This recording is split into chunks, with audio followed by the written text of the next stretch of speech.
हरे कृष्णा। स्वागत है आप सभी का कृष्ण पुस्तक के 15वें दिन के सत्र में।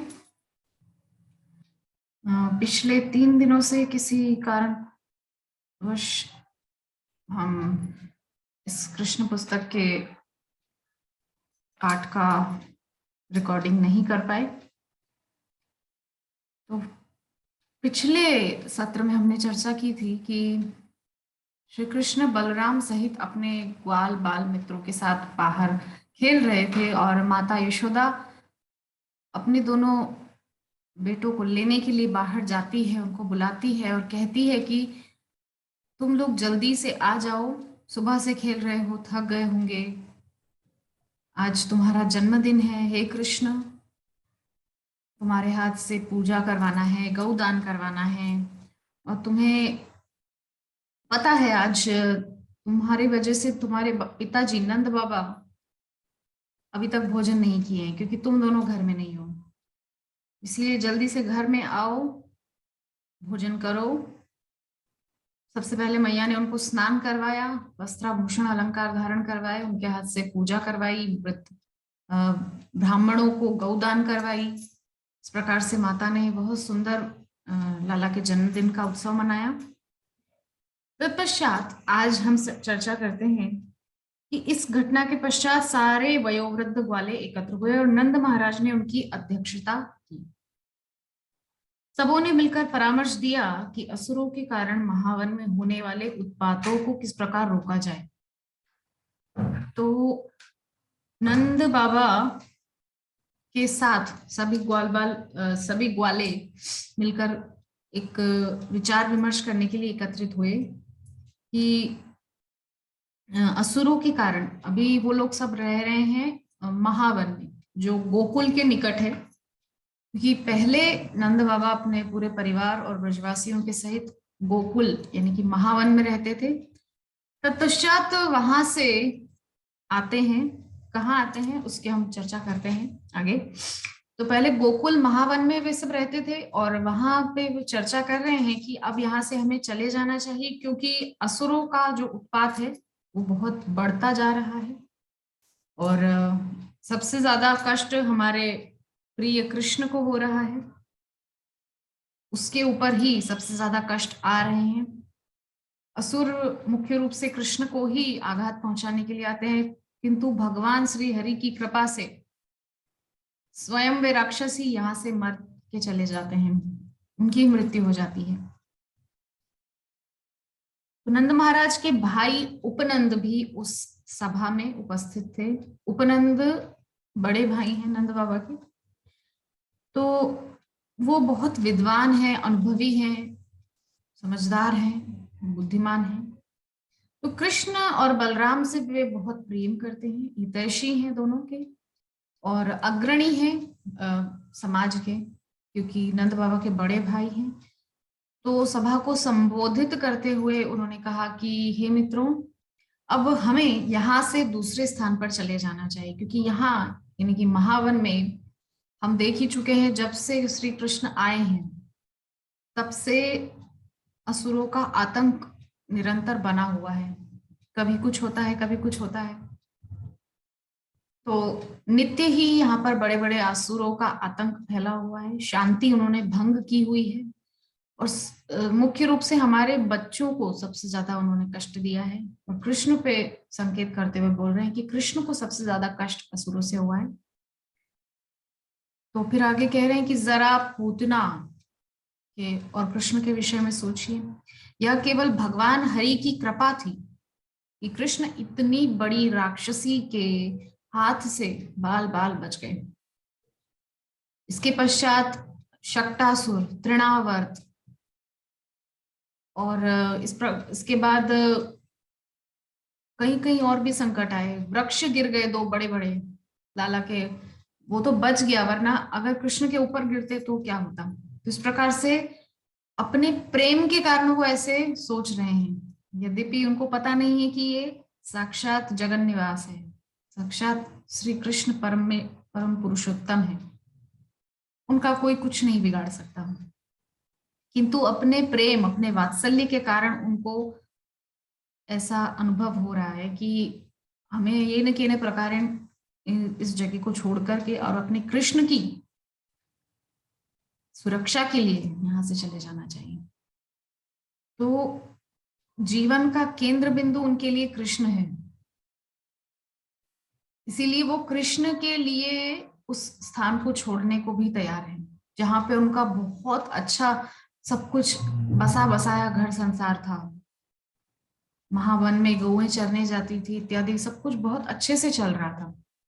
किंतु कृष्ण के लिए उन्होंने अपना वो बसा बसाया गांव गोकुल छोड़ दिया, महावन छोड़ दिया, और इस प्रकार से सब अपनी अपनी बैलगाड़ियों में सवार होकर जो भी मुख्य आवश्यकताओं की जो वस्तुएं थी उन सबको लेकर के बैलगाड़ी में सवार हो गए। और उससे पहले उपनंद जी सुझाव दे रहे हैं सबको, ग्रामवासियों को, ब्रजवासियों को, कि वृंदावन जो है हम सबको वहां जाना चाहिए। तब किसी ने प्रश्न किया कि आखिर वृंदावन ही क्यों, वहां ऐसा क्या है? तब कहते हैं कि वृंदावन के निकट यमुना है और हमारी गैयाओं के लिए बहुत समुचित वहां पर भोजन की व्यवस्था है, गोवर्धन है, गोवर्धन की तलहटी में, गोवर्धन के ऊपर गौओं के खाने के लिए भरपूर घास है इत्यादि, हरियाली है, खूब चारागाह है गौओं के लिए, और पूर्ण रूपेण एक बहुत सुंदर जगह है वृंदावन। तो गोकुल से निकल करके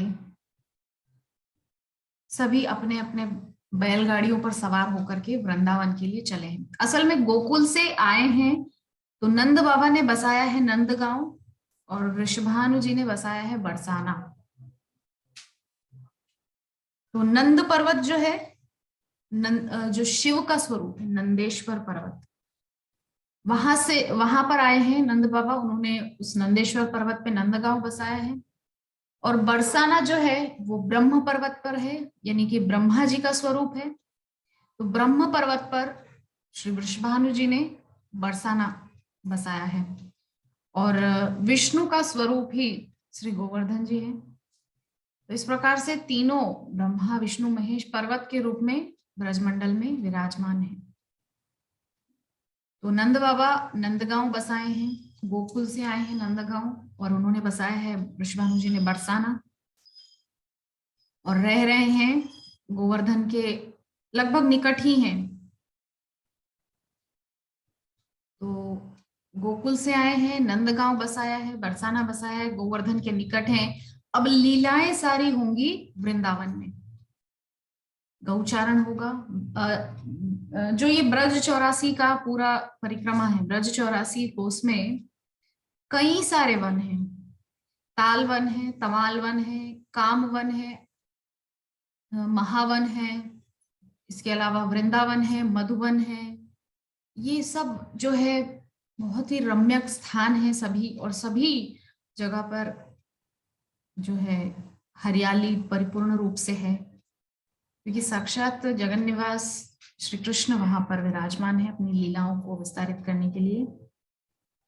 तो उपनंद के भाषण को सुनकर सारे गोपगण तुरंत राजी हो गए और बोले अब तुरंत चल दिया जाए। तो इस प्रकार से सब चल दिए हैं, अपनी अपनी गृहस्थी का सारा सामान जो है सजा करके अब बैलगाड़ियों में सब चल रहे हैं।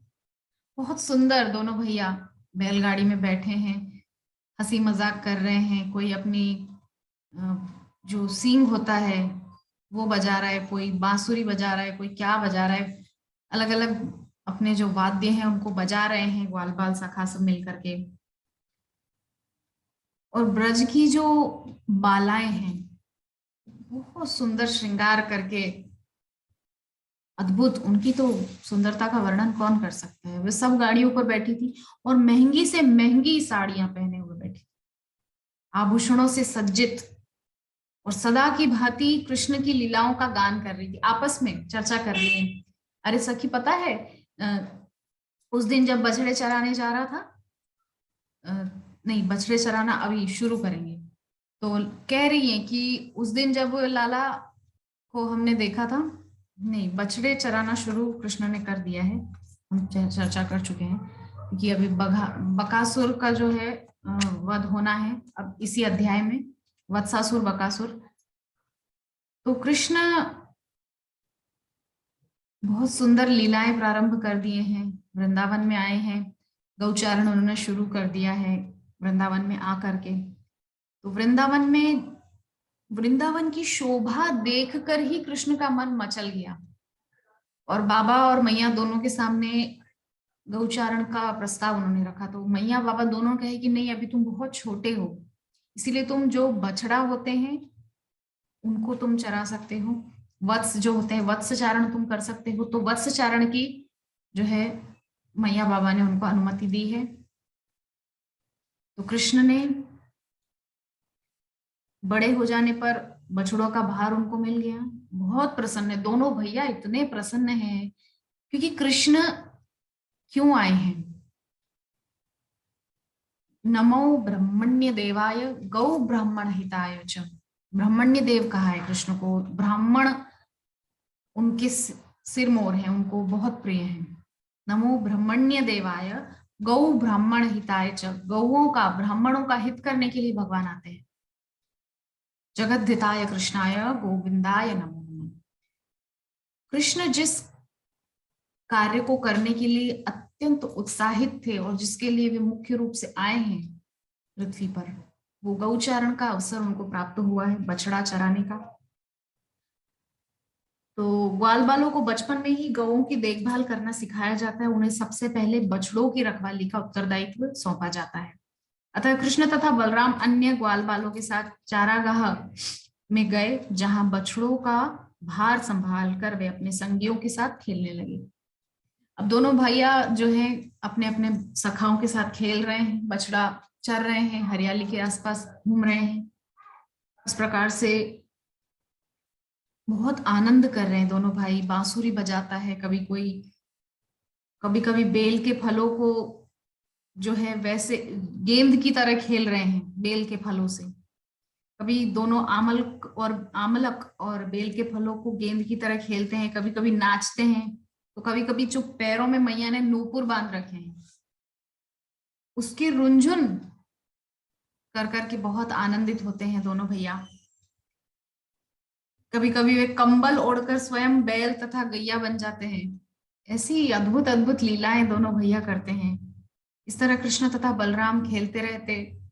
दोनों भाई सांडों तथा गौओं की बोली का अनुकरण करते और खेल खेल में सांड की भिड़ंत करते। तो इस प्रकार से नटखट लीलाएं कृष्ण की चल रही हैं। कभी कभी वे विविध पशु और पक्षियों की आवाज की नकल करते। जब गौचार बछड़ा चराने के लिए जाते तो अलग अलग पक्षियों की आवाज की नकल करते हैं, ग्वाल बाल सखा दोनों भैया मिलकर। इस प्रकार वे सामान्य संसारी बालकों की भांति अपनी बाल लीलाओं का आनंद लूट रहे हैं। एक बार जब कृष्ण तथा बलराम यमुना के तट पर खेल रहे थे तो वत्सासुर नामक एक असुर बछड़े का रूप धारण करके दोनों भाइयों को मारने के उद्देश्य से आया। बछड़े का रूप धारण करने से असुर अन्य बछड़ों में जाकर मिल गया, किंतु कृष्ण ने देख लिया और जाकर के बलराम से कहा कि भैया ये बछड़ा हमारा नहीं है। बलराम ने कहा अच्छा, जरा देखे तो ये कौन है। तो बलराम को असुर के घुस जाने की जानकारी जैसे ही मिली तो दोनों भैया चुपके चुपके उसका पीछा करने लगे। तो कृष्ण ने क्या किया, उस वत्सासुर की जो पीछे की दो टांगे होती हैं, दोनों टांगे और पूंछ मिला करके तीनों को पकड़ लिया कस के और बलपूर्वक घुमाया है, जोर से, बहुत जोर जोर से घुमाया है और एक वृक्ष पर ले जाकर के फेंक दिया उसको और तुरंत उसके जो है प्राण निकल गए। वो पेड़ की चोटी से भूमि पर आ गिरा। जब यह असुर भूमि पर मृत पड़ा था तो कृष्ण के सारे संगियों ने आकर बधाई दी, बहुत अच्छे बहुत अच्छे। और देवतागण परम प्रसन्न होकर आकाश से जो है पुष्प वृष्टि करने लगे। इस प्रकार संपूर्ण सृष्टि के पालक कृष्ण तथा बलराम नित्य प्रातः बछड़ों की रखवाली करते और इस प्रकार वृंदावन में ग्वालों की भांति अपनी बाल लीलाओं का आनंद उठाते। तो बछड़ा चराना दोनों भैया जैसे ही शुरू किए, तो पहला ही दिन था और देखिए वत्सासुर नाम का जो है असुर आया है, और भगवान ने उसको समुचित दंड दिया है, प्राण उसके निकल गए हैं, और अपने बछड़ों और बाल बाल सखाओं की रक्षा की है। तो एक दिन सारे ग्वाले यमुना नदी के तट पर अपने बछड़ों को जल पिलाने के लिए ले गए। सामान्य रूप से जब बछड़े जल पीते रहते तो सारे बालक भी जल पीते। तब वे सब जल पीकर नदी के किनारे बैठे हुए थे, तो उन्होंने एक विशाल पशु देखा जो बतख जैसा लग रहा था। असल में वो बगुला था, कि बतख और बगुला लगभग दिखने में एक जैसे ही होते हैं। तो बगुला पक्षी बहुत ही विशाल, बहुत बड़ा उसका जो है शरीर है, किंतु वो पर्वत के समान लग रहा था, विशाल का है।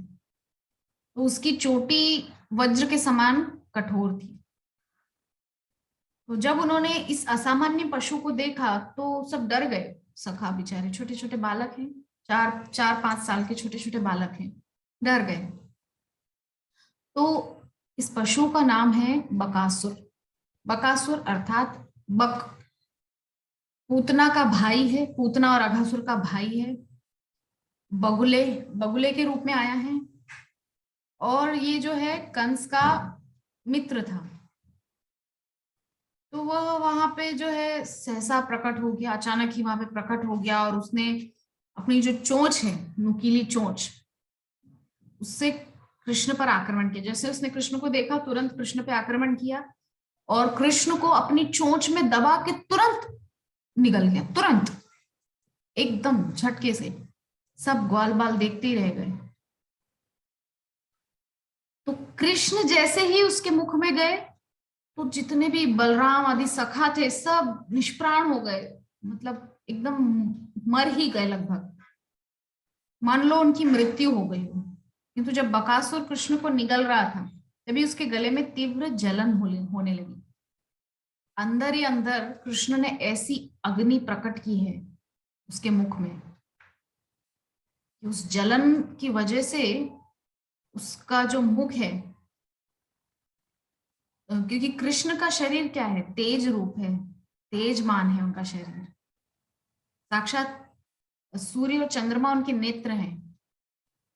तो उनके शरीर से एक ऐसा अद्भुत प्रकाश निकला, उस प्रकाश के कारण उसने क्या किया, कृष्ण को ऊपर उछाला और चोंच में भींचकर मारना चाहा। किंतु बकासुर यह नहीं जानता था कि यद्यपि कृष्ण नंद महाराज के पुत्र का तो केवल अभिनय कर रहे हैं, असल में अनंत कोटि ब्रह्मांड नायक जगन निवास श्री कृष्ण है। तो ब्रह्मा के भी पिताजी हैं। तो माता यशोदा के पुत्र ने, जो देवताओं के लिए आनंद कंद है और साधु पुरुषों के पालक हैं, उस विशाल बक की चोंच पकड़ ली और अपने ग्वाल साथियों के समक्ष उसके मुंह को 2 भागों में उसी तरह चीर डाला जिस प्रकार कोई बच्चा तिनके के 2 टुकड़े कर देता है। क्योंकि उसके मुख में जलन हो रही थी कृष्ण के प्रकाश की वजह से। अग्नि स्वरूप कृष्ण है, क्योंकि कृष्ण से ही सब प्रकट हुआ है, अग्नि भी, आकाश भी, पृथ्वी, जल, वायु, सब कुछ। तो कृष्ण कि उस तेज को, वो जलन को वो बर्दाश्त नहीं कर पाया, उसने तुरंत कृष्ण को उगल दिया और फिर अपनी चोंच में दबाया, और चोंच से दबा दबा के वो कृष्ण को मारना चाह रहा था। लेकिन कृष्ण ने क्या किया, उसकी चोंच को पकड़ा, 2 हिस्सों में उसको फाड़ दिया, उसका वध कर दिया कृष्ण ने उसी समय। स्वर्ग लोक के जो निवासी हैं आकाश से पुष्प वर्षा करने लगे, चमेली के सुंदर सुगंधित पुष्पों से कृष्ण का अभिवादन करने लगे, और जय हो की ध्वनि गूंज रही है, बिगुल बज रहे हैं, ढोल शंख, सब कुछ सुंदर ध्वनि गूंज रही है।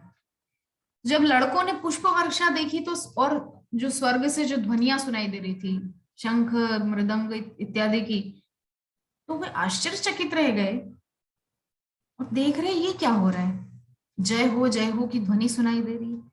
तो जब उन्होंने कृष्ण को बकासुर के मुंह से मुक्त होते हुए देखा, ग्वाल बालों ने, तो बलराम समेत सारे ग्वाल बाल इतने प्रसन्न हुए, मानो उन्हें अपना जीवनाधार प्राप्त हुआ।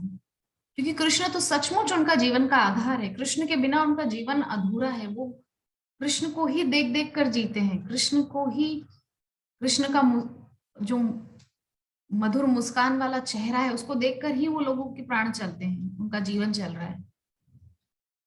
जैसे ही उन्होंने कृष्ण को अपनी ओर आते देखा तो एक एक करके सबों ने नंद के पुत्र को गले लगा लिया। इसके बाद उन्होंने सारे बछड़े एकत्र किए और फिर घर आ गए।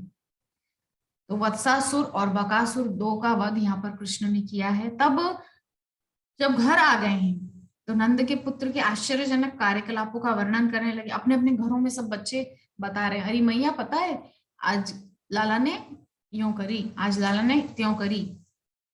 ऐसे ऐसे कृष्ण की लीलाओं का वर्णन कर रहे हैं।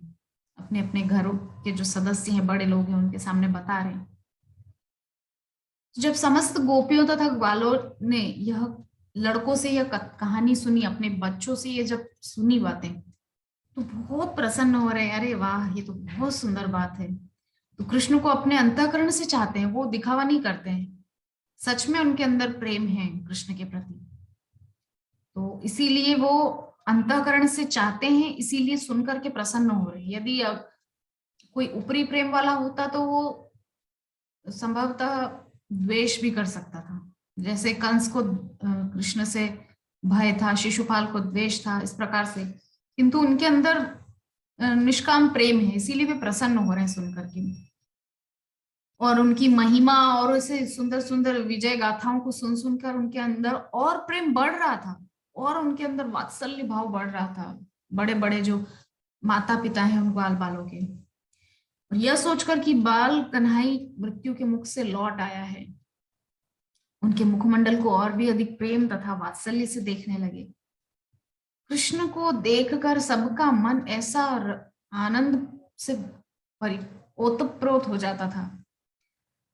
तो वे चिंताओं से पूर्ण थे, किंतु कृष्ण की ओर से अपना मुख हटा नहीं पा रहे थे। कृष्ण का मुखारविंद देख देख कर ही सब जीते थे। तो ब्रजवासियों को जब उनकी लीलाएं और उनकी सुंदर विजय गाथाएं सुनने को मिलती, तब और अधिक उनको प्रसन्नता होती थी। गोपियां तथा गोप परस्पर बातें करने लगे कि कितने आश्चर्य की बात है कि बाल कृष्ण पर कितनी कितनी बार, कितने प्रकार के, कितने असुरों ने आक्रमण किए, तो भी वह असुर ही मारे गए, कृष्ण का बाल भी बांका नहीं हुआ। वे लगातार बातें करते रहे कि कितने कितने भयानक असुरों ने कृष्ण को मारने के लिए न जाने कितनी बार आक्रमण किया, किंतु हरि की कृपा से उनका कुछ नहीं बिगड़ा। उल्टे वे ही सब पतंगे की भांति दीपक के सामने आके जल के भस्म हो गए। इस प्रकार उन्हें गर्ग मुनि के वचन स्मरण हो रहे थे। नंद बाबा को भी याद आ रहा था कि मेरे पुत्र के विषय में उन्होंने कहा था, ज्योतिष के आधार पर भविष्यवाणी की थी कि नारायण समो गुणी, आपका पुत्र जो है अनेक असुरों का आक्रमण होगा, किंतु उसका कुछ नहीं बिगड़ेगा, वो असुर ही मारे जाएंगे और आप सबकी बार बार ये रक्षा करेगा। और अब वे साक्षात देख रहे हैं कि उनका प्रत्येक शब्द सत्य सिद्ध हो रहा है। तो नंद महाराज के समेत समेत सारे वयोवृद्ध ग्वाले भगवान कृष्ण तथा बलराम के आश्चर्यजनक कार्यों की चर्चा चलाते और इन बातों में इतने तल्लीन हो जाते कि उन्हें इस संसार के तीनों ताप भूल जाते। तो यहाँ हम समझें कि केवल गोपियां ही घर में बैठकर कृष्ण चिंतन नहीं कर रही हैं, अपने अपने कार्यों में लीन जो ग्वाल बाल है, जो ग्वाले हैं, नंद महाराज, वयोवृद्ध ग्वाले जो हैं, चाहे वो बूढ़े हो गए हो, घर के बाहर खाट लगाकर बैठे रहने वाले बूढ़े हों, वो भी एकत्र होकर केवल कृष्ण चर्चा ही करते हैं। वो इधर उधर की प्रजल्प नहीं करते हैं, व्यर्थ की चर्चाएं नहीं करते हैं कि आज तुम्हारे घर में क्या बना है, आज तुम्हारे बेटे ने किया, आज तुम्हारी बहू ने तुम्हारे साथ कैसा व्यवहार किया। ये सब बेकार की चर्चाएं वहां नहीं होती। निरंतर कृष्ण चर्चाएं ही वे सब करते रहते हैं और इतना आनंदित होते हैं उन लीलाओं का चिंतन कर करके, स्मरण कर करके। वो लीलाएं कुछ वर्ष पहले हुई हैं। लाला जब 6 दिन का था तब पूतना आई थी, लेकिन 4-5 साल बाद भी उसको याद करके उनको ऐसा लग रहा है कि आज ही वो घटना घटी हो। वो सारा दृश्य उनकी नेत्रों के आगे से घूम जाता था। बहुत प्रसन्न, पुलकित, आनंदित, प्रफुल्लित सब होते। तो यह कृष्ण भावनामृत का ही प्रभाव है। हम भी जब प्रभुपाद के ग्रंथ पढ़ते हैं और उसमें कृष्ण लीलाओं का भी हम अध्ययन कर रहे हैं तो हमको कितना आनंद आ रहा है। तो आज से 5000 वर्ष पूर्व नंद महाराज ने जो कुछ सुखोपभोग किया है, सुख का उपभोग किया है, उसे आज भी कृष्ण भावना भावित लोग भोग सकते हैं। कैसे? इन कृष्ण लीलाओं का अध्ययन करके, चिंतन करके, एकांत में बैठ करके, कि कैसे लाला ने अपनी अद्भुत लीलाओं के द्वारा सबका मोह लिया था, सबका मन जो है अपनी तरफ आकर्षित कर लिया था। और यदि वे कृष्ण तथा उनके सहयोगियों की दिव्य लीलाओं की केवल चर्चा चलाते रहे, अगर केवल हम कृष्ण की और उनके जो संगी ग्वाल बाल सहयोगी हैं उनकी केवल लीलाओं का चर्चा ही करते रहे, बोलते ही रहे उस विषय में, तो भी हमको वही आनंद प्राप्त होगा जो नंद बाबा को प्राप्त हुआ था। नंद बाबा ने तो साक्षात वो लीलाएं देखी हैं, किंतु हमको केवल उसके बारे में बात करने से भी वही आनंद मिलेगा। इस प्रकार सागर पर सेतु बनाने वाले भगवान रामचंद्र के बंदरों तथा समुद्र को लांघकर लंका जाने वाले हनुमान जी की लीलाओं का अनुकरण करते हुए बलराम तथा कृष्ण अपनी बाल लीलाओं का आनंद उठाते रहे। जिस प्रकार श्री रामचंद्र ने बंदरों की सहायता से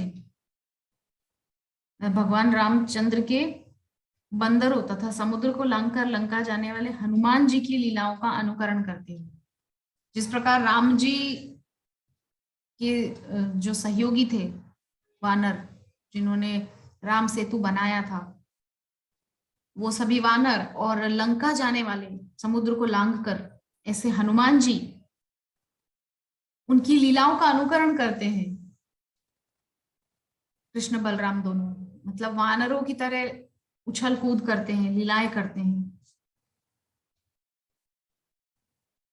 तो वे अपने मित्रों के बीच ऐसी लीलाओं का अनुकरण करते हुए अत्यंत प्रसन्नता पूर्वक अपना बाल्यकाल बिताने लगे। मतलब किस प्रकार से रामचंद्र जी की सेना ने राम सेतु बनाया, समुद्र को लांघकर हनुमान जी उस तरफ गए लंका, ये सब जो लीलाएं हैं उसका अनुकरण कर करके अपने ग्वाल बालों सखाओं के साथ में कृष्ण और बलराम दोनों बहुत प्रसन्नता पूर्वक अपना बाल्यकाल बिताने लगे, अपना बचपन बिताने लगे। तो इस प्रकार से ये जो हमारा अध्याय है, 11वां अध्याय वत्सासुर तथा बकासुर का वध, ये आज यही विश्राम हो रहा है इस अध्याय का। कल पुनः 12वें अध्याय में अघासुर वध और आगे क्या क्या लीलाएं हैं उस पर हम चर्चा करेंगे। तब तक के लिए हरे कृष्णा।